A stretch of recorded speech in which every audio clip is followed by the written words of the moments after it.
Hi my beautiful viewers, ಹೇಗಿದ್ದೀರಾ? ಎಲ್ಲರೂ ಚೆನ್ನಾಗಿದ್ದೀರಲ್ವಾ? Welcome back to my YouTube channel.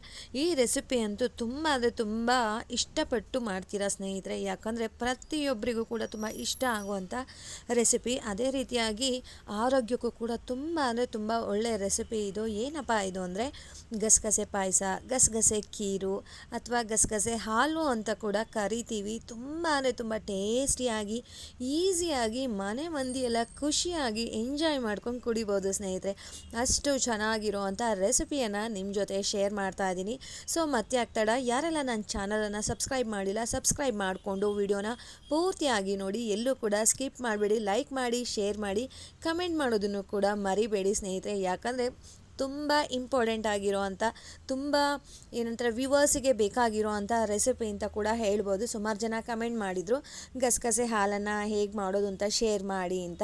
So ನಿಮಗೂ ಯಾವುದಾದ್ರೂ ರೆಸಿಪಿ ಇಂಟ್ರೆಸ್ಟ್ ಇದೆ, ಆ ರೆಸಿಪಿ ಬೇಕು ಅಂತ ಅನ್ನೋ ಹಾಗಿದ್ರೆ ಕಮೆಂಟ್ ಮಾಡಿ. ಮಿಸ್ ಮಾಡದೆ ಆ ಒಂದು ರೆಸಿಪಿಯನ್ನು ನಿಮ್ಮ ಜೊತೆ ಶೇರ್ ಮಾಡ್ತೀನಿ. ಬನ್ನಿ, ಈ ಒಂದು ಸೂಪರ್ ಡೂಪರ್ ಆಗಿರೋ ಅಂಥ ಗಸಗಸೆ ಹಾಲು ಅಥವಾ ಗಸಗಸೆ ಖೀರು ರೆಸಿಪಿಯನ್ನು ಯಾವ ರೀತಿಯಾಗಿ ಮಾಡೋದು ಅಂತ ನೋಡ್ಕೊಂಡು ಬರೋಣ. ಇಲ್ಲಿ ನಾನು 2 ರೀತಿಯಾಗಿ ಸರ್ವ್ ಮಾಡಿದ್ದೀನಿ, ಅದನ್ನು ಕೂಡ ನಿಮ್ಮ ಜೊತೆ ನಾನು ಶೇರ್ ಮಾಡ್ತೀನಿ.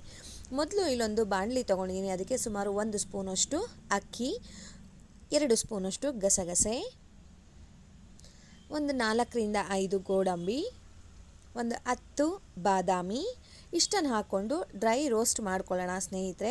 ಅಕ್ಕಿ ಕಲರ್ ಚೇಂಜ್ ಆಗುತ್ತೆ, ನಮಗೆ ಪೂರ್ತಿ ವೈಟ್ ಆಗುತ್ತೆ. ಸೊ ಅಲ್ಲಿ ತನಕನೂ ನಾವು ಇದನ್ನು ಫ್ರೈ ಮಾಡ್ಕೊಳ್ಬೇಕಾಗತ್ತೆ. ಗಸಗಸೆನೂ ಕೂಡ ಅಷ್ಟೇ ಚಟಪಟ ಅಂತ ಸಿಡಿಯೋ ಸೌಂಡ್ ಬರುತ್ತೆ. ಅಲ್ಲಿಗೆ ನಮಗೆ ಗಸಗಸೆ ರೆಡಿ ಆಗಿದೆ ಅಂತ. ಇದ್ರ ಜೊತೆನೇ ನಾನು ಒಂದು 3 ಏಲಕ್ಕಿಯನ್ನು ಕೂಡ ಹಾಕ್ಕೊತಾ ಇದ್ದೀನಿ. ತುಂಬ ಅಂದರೆ ತುಂಬ ಚೆನ್ನಾಗಿರೋವಂಥ, ಈಸಿ ಆಗಿರೋವಂಥ ರೆಸಿಪಿ. ಇವಾಗ ಸ್ಟವನ್ನು ಆಫ್ ಮಾಡ್ಕೊಂಬಿಡೋಣ. ಆಫ್ ಮಾಡಿಕೊಂಡು ಇಲ್ಲಿ ಒಂದು 2 ಸ್ಪೂನಷ್ಟು ಒಣ ಕೊಬ್ಬರಿಯನ್ನು ತೊಗೊಂಡಿದ್ದೀನಿ. ಅದೇ ರೀತಿಯಾಗಿ 2 ಸ್ಪೂನಷ್ಟು ಹಸಿ ಕಾಯಿ ತುರಿಯನ್ನು ಕೂಡ ತೊಗೊಂಡಿದ್ದೀನಿ. ಎರಡೂ ಹಾಕೋದ್ರಿಂದ ತುಂಬ ಚೆನ್ನಾಗಿರುತ್ತೆ, ಟೇಸ್ಟು ಕೂಡ ಅಷ್ಟೇ. ನಾನಿಲ್ಲಿ ಸ್ಟವನ್ನು ಪೂರ್ತಿಯಾಗಿ ಆಫ್ ಮಾಡಿದ್ದೀನಿ. ತಣ್ಣಗಾದ್ಮೇಲೆ ಅದನ್ನು ಸ್ವಲ್ಪ ನೀರು ಹಾಕ್ಕೊಂಡು ಫೈನ್ ಪೇಸ್ಟ್ ಮಾಡ್ಕೊಳ್ಳೋಣ. ನಾನಿಲ್ಲಿ ಚಿಕ್ಕ ಬೌಲಲ್ಲಿ 1 ಬೌಲಷ್ಟು ಬೆಲ್ಲ ತೊಗೊಂಡು ಇದನ್ನು ಕರಗಿಸ್ಕೊತಾ ಇದ್ದೀನಿ. ಸಪ್ರೇಟಾಗಿ ಏನು ಕರಗಿಸ್ಕೊಬೇಕಪ್ಪ ಅಂತ ಹೇಳಿದ್ರೆ, ಇದರಲ್ಲಿ ಏನಾದ್ರೂ ಕಡ್ಡಿ ಕಸ ಇರುತ್ತೆ ಅಲ್ವಾ, ಅದೆಲ್ಲ ಕ್ಲೀನ್ ಆಗಲಿ ಅಂತ ಹೇಳಿಬಿಟ್ಟು ನಾನಿಲ್ಲಿ 1 ಕಪ್ಪಷ್ಟು ನೀರನ್ನು ಹಾಕ್ಕೊಂಡು ಜಸ್ಟ್ ಇದನ್ನು ಕರಗಿಸ್ಕೊಳ್ಬೇಕಷ್ಟೇ. ಯಾವುದೇ ರೀತಿಯಾಗಿರೋಂಥ ಪಾಕ ಬೇಡ ಸ್ನೇಹಿತರೆ. ನೋಡಿ, ಇವಾಗ ನೀಟಾಗಿ ಎಲ್ಲ ಕರಗಿದೆ. ಈಗ ಸ್ಟವನ್ನು ಆಫ್ ಮಾಡಿದ್ದೀನಿ.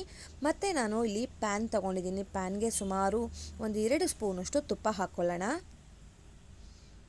ತುಂಬ ಚೆನ್ನಾಗಿರುತ್ತೆ ತುಪ್ಪ, ಡ್ರೈ ಫ್ರೂಟ್ಸು, ವಾವ್, ಹೇಳ್ತಾ ಇದ್ದಾನೆ ಬಾಯಿನಲ್ಲಿ ನೀರು ಬರ್ತಾ ಇದೆ, ಅಷ್ಟು ಚೆನ್ನಾಗಿರುತ್ತೆ.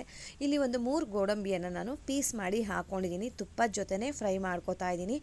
ಸ್ವಲ್ಪ ಕಲರ್ ಚೇಂಜ್ ಆಗೋ ತನಕ ಇಲ್ಲಿ ಗೋಡಂಬಿಯನ್ನು ಫ್ರೈ ಮಾಡ್ಕೊಳ್ಳೋಣ. ಇದ್ರ ಜೊತೆ ನಾನು ಒಣ ದ್ರಾಕ್ಷಿಯನ್ನು ಕೂಡ ಹಾಕೋತಾ ಇದ್ದೀನಿ. ಸುಮಾರು ಒಂದು 10ರಿಂದ 15 ಹಾಕ್ಕೊಂಡಿದ್ದೀನಿ. ಡ್ರೈ ಫ್ರೂಟ್ಸ್ ಎಲ್ಲ ನಿಮ್ಮ ಕ್ವಾಂಟಿಟಿ ಯಾವ ರೀತಿಯಾಗಿ ಹಾಕೋತೀರಾ ಆ ರೀತಿಯಾಗಿ ಹಾಕ್ಕೊಳ್ಬೇಕು. ಇಷ್ಟೇ ಹಾಕ್ಕೋಬೇಕು ಅಂತ ಏನೂ ಇಲ್ಲ ಸ್ನೇಹಿತರೆ. ಕೆಲವೊಬ್ಬರು ಮನೇಲಿ ತುಂಬ ಇಷ್ಟಪಟ್ಟು ತಿಂತಾರೆ, ಕೆಲವೊಬ್ಬರು ಮನೇಲಿ ದ್ರಾಕ್ಷಿ ಇಷ್ಟಪಡಲ್ಲ, ಕೆಲವೊಬ್ಬರು ಮನೇಲಿ ಗೋಡಂಬಿ ಇಷ್ಟಪಡಲ್ಲ. ಸೊ ನೋಡಿಕೊಂಡು ನಿಮ್ಮ ಮನೆ ಯಾವ ರೀತಿ ನಿಮ್ಮ ಮನೆಯಲ್ಲಿ ಡ್ರೈ ಫ್ರೂಟ್ಸನ್ನು ತಿಂತೀರಾ ಅದ್ರ ಮೇಲೆ ನೀವು ಹಾಕ್ಕೊಳ್ಬೋದು. ಮತ್ತು ನಾನಿಲ್ಲಿ ರುಬ್ಬಿಟ್ಕೊಂಡಿರೋಂಥ ಫೈನ್ ಪೇಸ್ಟ್ ಮಾಡಿರೋ ಅಂಥ ಈ ಒಂದು ರುಬ್ಬಿರೋ ಅಂಥ ಮಸಾಲೆ ಅನ್ನೋದಕ್ಕಿಂತ ಬ್ಯಾಟರ್ ಅಂತ ಹೇಳ್ಬೋದು. ತುಂಬ ಅಂದರೆ ತುಂಬ ಚೆನ್ನಾಗಿರುತ್ತೆ. ಅದು ಹಸಿಯಾಗಿ ಹಾಗೆ ತಿನ್ನೋದಕ್ಕೂ ಇನ್ನೂ ತುಂಬ ಚೆನ್ನಾಗಿರುತ್ತೆ. ಕಾಯಿ, ಡ್ರೈ ಫ್ರೂಟ್ಸು ಎಲ್ಲ ಐತಲ್ವ, ಸೊ ತುಂಬ ಚೆನ್ನಾಗಿರುತ್ತೆ. ತುಪ್ಪದಲ್ಲಿ ಜಸ್ಟ್ ಒಂದು 10 ಸೆಕೆಂಡ್ ಅದನ್ನು ಹಿಂಗೆ ನಾನು ಮಿಕ್ಸ್ ಮಾಡ್ಕೊಂಡಿದ್ದೀನಿ ಅಷ್ಟೇ. ಅದು ಫ್ರೈ ಥರನೂ ಅಲ್ಲ, ಮಿಕ್ಸ್ ಮಾಡ್ಕೊಂಡಿದ್ದೀನಿ. ಇವಾಗ ನಮಗೆ ನೀರು ಎಷ್ಟು ಬೇಕೋ ಅಷ್ಟು ಇಲ್ಲಿ ಆ್ಯಡ್ ಮಾಡ್ಕೊಳ್ಬೋದು. ಇದು ಕುದೀತಾ ಗಟ್ಟಿ ಆಗುತ್ತೆ, ಯಾಕಂದರೆ ಅಕ್ಕಿ ಹಾಕಿರ್ತೀವಲ್ವ. ಸೊ ನಮ್ಗೆ ಯಾವುದೋ ಗಂಟು ಆಗಬಾರ್ದು ಅಂತ ಅನ್ನೋ ಆಗಿದೆ. ಗಂಟು ಆಗೋದಿಲ್ಲ, ಸ್ವಲ್ಪ ಹೊಂದ್ಕೊಳ್ಳೋದಕ್ಕೆ ಟೈಮ್ ತೊಗೊಳುತ್ತೆ. ಅದ್ರ ಬದಲು ಈ ಥರ ಹ್ಯಾಂಡ್ ಬೀಟರ್ ಇರ್ತದೆ, ಜಸ್ಟ್ ಒಂದು ರೌಂಡ್ ಹಿಂಗೆ ಮಾಡಿದ್ರೆ ಆಯಿತು. ಕುದಿ ಬಂತು ಸ್ನೇಹಿತರೆ. ಸೊ ಚೆನ್ನಾಗಿ ಕುದಿಸಿದ್ರೆ ಸೂಪರ್ ಆಗಿರುವಂಥ ಗಸಗಸೆ ಖೀರು ರೆಡಿ ಆಯಿತು. ಇದ್ರ ಜೊತೆ ಕೆಲವೊಬ್ಬರು ಹಾಲು ಕೂಡ ಹಾಕ್ತಾರೆ. ನಾನಿಲ್ಲಿ ಹಾಲು ಹಾಕ್ತಾ ಇಲ್ಲ ಈ ಟೈಮ್ನಲ್ಲಿ. ಯಾಕೆ ಅಂತ ಹೇಳಿದ್ರೆ ಬೆಲ್ಲ ಹಾಕಿರೋದ್ರಿಂದ ಒಡೆಯೋ ಚಾನ್ಸಸ್ ಇರುತ್ತೆ ಅಂತ ನಾನು ಹಾಕ್ತಾ ಇಲ್ಲ. ನಾನಿಲ್ಲಿ ಆರ್ಗ್ಯಾನಿಕ್ ಬೆಲ್ಲ ತೊಗೊಂಡಿದ್ರೆ ಹಾಕ್ಬೋದಿತ್ತು. ನಾನಿಲ್ಲಿ ಆರ್ಗ್ಯಾನಿಕ್ ಬೆಲ್ಲ ತೊಗೊಂಡಿಲ್ಲ. ಸೊ ಅದಕ್ಕೇ ನಾನು ಇಲ್ಲಿ ಬೆಲ್ಲದ ಜೊತೆ ಹಾಲನ್ನು ಆ್ಯಡ್ ಮಾಡಿಲ್ಲ. ನಾನು ಸರ್ವ್ ಮಾಡಬೇಕಾದ್ರೆ ಆ್ಯಡ್ ಮಾಡ್ತಾಯಿದ್ದೀನಿ ಸ್ನೇಹಿತರೆ. ಒಂದು 1/4 ಭಾಗದಷ್ಟು ಹಾಲನ್ನು ಹಾಕ್ಕೊಂಡಿದ್ದೀನಿ. ಕಾಯಿಸಿ ಆರಿಸಿರೋ ಅಂಥ ಹಾಲೇ ತೊಗೊಂಡಿದ್ದೀನಿ. ಇವಾಗ ಇಲ್ಲಿ ನಮಗೆ ಎಷ್ಟು ಬೇಕಷ್ಟು ಗಸಗಸೆ ಖೀರನ್ನು ಇದಕ್ಕೆ ಹಾಕ್ಕೊಳ್ಳೋಣ. ಈ ರೀತಿಯಾಗಿಯೂ ಕೂಡ ಸರ್ವ್ ಮಾಡ್ಬೋದು. ಟೇಸ್ಟಲ್ಲಿ ಏನೂ ಡಿಫ್ರೆನ್ಸ್ ಬರೋದಿಲ್ಲ. ಇದ್ರ ಜೊತೆ ಲಾಸ್ಟಲ್ಲಿ ಒಂದು ಸ್ಪೂನಷ್ಟು ತುಪ್ಪ ಹಾಕ್ಕೊಳ್ಳೋಣ. ತುಪ್ಪ ಇಲ್ಲಾಂದರೆ ಅದು ಕೀರು ಅಂತ ಅನಿಸೋದೇ ಇಲ್ಲ. ನೋಡಿ, ಒಂದು ಸ್ಪೂನಷ್ಟು ತುಪ್ಪ ಹಾಕ್ಕೊಂಡಿದ್ದೀನಿ. ಎಲ್ಲ ಒಂದು ರೌಂಡ್ ಮಿಕ್ಸ್ ಮಾಡಿಕೊಂಡ್ರೆ ಸೂಪರ್ ಆಗಿರೋವಂಥ ಗಸಗಸೆ ಕೀರು ರೆಡಿ ಆಯಿತು. ಇದು ಒಂದು ಮೆಥಡಲ್ಲಿ ಸರ್ವ್ ಮಾಡೋ ಅಂಥದ್ದು.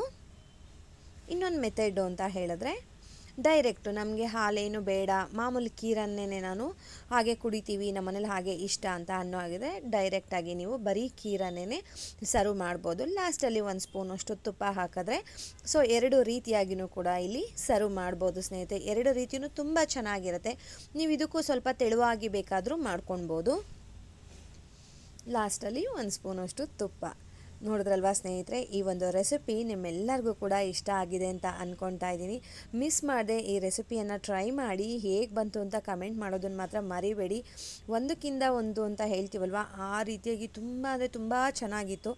2 ರೀತಿಯಾಗಿ ಮಾಡಿರೋವಂಥ ಕೀರು ಕೂಡ ತುಂಬ ಚೆನ್ನಾಗಿತ್ತು ಸ್ನೇಹಿತರೆ. ಮಿಸ್ ಮಾಡದೆ ಟ್ರೈ ಮಾಡಿ. ಹೋಗಿ ಬರಲಾ? ಬಾಯ್ ಸ್ನೇಹಿತರೆ, ನಮಸ್ತೆ.